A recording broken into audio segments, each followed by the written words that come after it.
Você já foi chamado de feio alguma vez na sua vida? Se lembra daquela sua época da puberdade, aquele momento que você começa a se sentir diferente dos outros, de não se encaixar em lugar nenhum? Pois é, tem coisas que realmente deixam marcas na gente, não é mesmo? E é justamente sobre essas marcas, as visíveis e as invisíveis, que fala a HQ Quanto Nasce a Autoestima, escrita por Regiane Braz e com a poderosa arte de Jefferson Costa. Essa HQ foi lançada pela Trem Fantasma. Então fique conosco para conhecer um pouco mais sobre a obra. Fique tranquilo, porque esse vídeo é livre de spoilers. Eu sou o Faina e você está na temporada Mandrake 2025.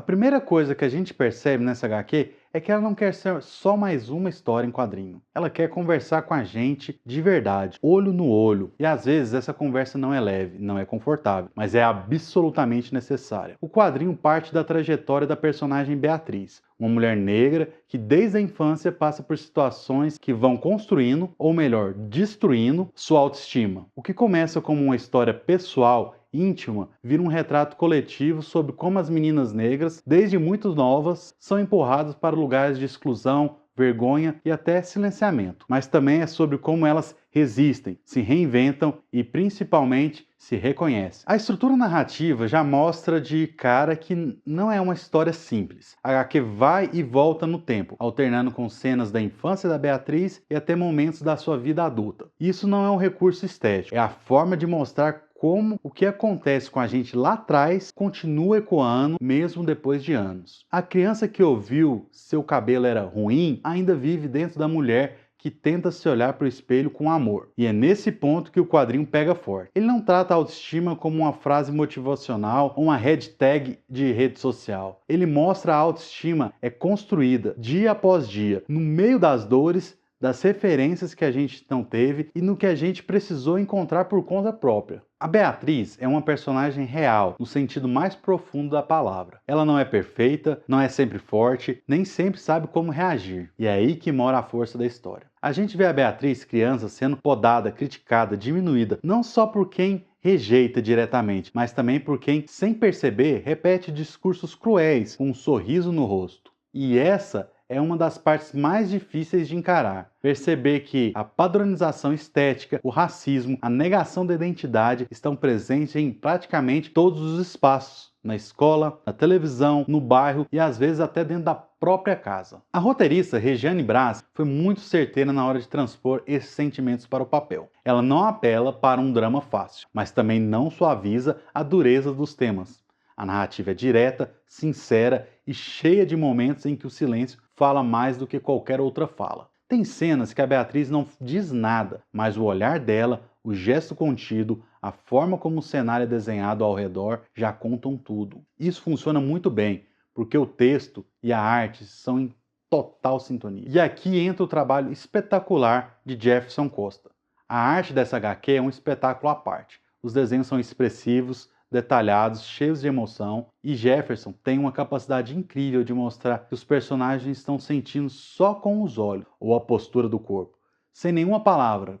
A paleta de cores também é muito bem pensada. Cada tom parece refletir o estado de espírito do personagem. Em alguns momentos, as cores são mais quentes, intensas. Em outros, apagadas, discretas. Ajuda muita gente a entrar no mundo emocional de Beatriz. Outro detalhe que chama bastante atenção é como a HQ retrata os espaços, o ambiente. Cenas na escola, cenas na casa, cenas nas ruas, dão uma base muito sólida para a história. Você acredita naquele espaço. A impressão que a gente tem é que já vivemos naquela sala de aula. Já sentimos aquele silêncio constrangedor depois de ouvir um comentário maldoso. Se você não viveu isso na pele, com certeza conhece alguém que viveu. Um dos pontos mais impactantes da história em quadrinho é como ela lida com o racismo estrutural, um conceito que é bastante discutido atualmente. Vale lembrar que o racismo não é o tema da HQ, mas ele é o pano de fundo, afinal faz parte da realidade dos criadores, assim como de tantas pessoas Brasil afora.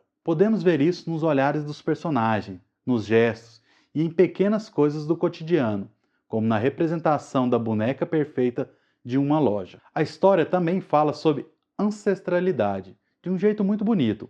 A personagem percebe que para se aceitar, para se amar de verdade, ela precisa conhecer a história que veio antes dela, as mulheres que vieram antes dela, todas as marcas que ela carrega e o que isso representa na sua realidade. Esse processo de reconexão é mostrado com muito cuidado, sem romantizar, mas também sem tirar a beleza que tem nisso. Porque a autoestima, como a própria HQ diz no título, nasce. E como todo nascimento, é um processo. É como muitos dizem por aí, beleza muitas vezes está no caminho, não no destino. É legal destacar também o projeto gráfico da HQ. A edição da Trem Fantasma é muito bem cuidada, desde o formato até a impressão. É um livro que dá orgulho de ter na estante, não só pelo conteúdo, mas também pelo capricho que foi feito. Isso mostra o quanto o mercado nacional está valorizando histórias relevantes, com vozes potentes e visões diversas. A HQ recebeu o Prêmio Grampo 2025 de Grandes HQs, e com total merecimento, não só por ser bem escrita e bem desenhada, mas porque ela é urgente, porque ela fala de autoestima, sim,